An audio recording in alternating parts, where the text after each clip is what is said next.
আগামীকাল 12ই রবিউল আউয়াল। তো আমি সমস্ত মুসলমানের কাছে একটাই অনুরোধ করতে চাইবো, আপনারা এমন কোনো কাজ করবেন না যার কারণে ইসলামের বদনাম হয়, ইসলামকে অপমানিত হতে হয়।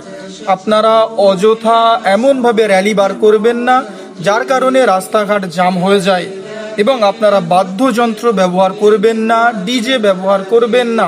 আপনারা চেষ্টা করবেন যথাযথ সুন্নত পুনর্জীবিত করার, এবং আপনারা কালকে থেকে মানে 12ই রবিউল আউয়াল থেকে নিজেদের মধ্যে একটা জেদ করবেন, এমন জেদ করবেন যে না, আজকের পর থেকে আমি আর কোনোদিনও দাড়ি সম্পূর্ণ চেঁচে ফেলবো না, ক্লিন শেভ করবো না, কারণ এটা হারাম।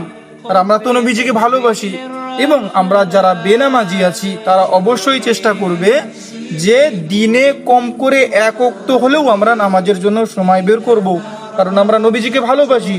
আর তিনি বলেছেন যে আমার চোখের শীতলতা নামাজের মধ্যে রাখা হয়েছে। তাই 12ই রবিউল আউয়ালকে কাজে লাগাও।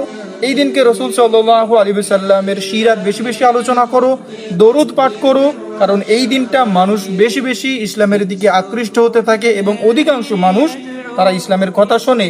তাই তাদেরকে ভালোভাবে বোঝাও এবং ইসলামের দিকে তাদেরকে আনার চেষ্টা করো।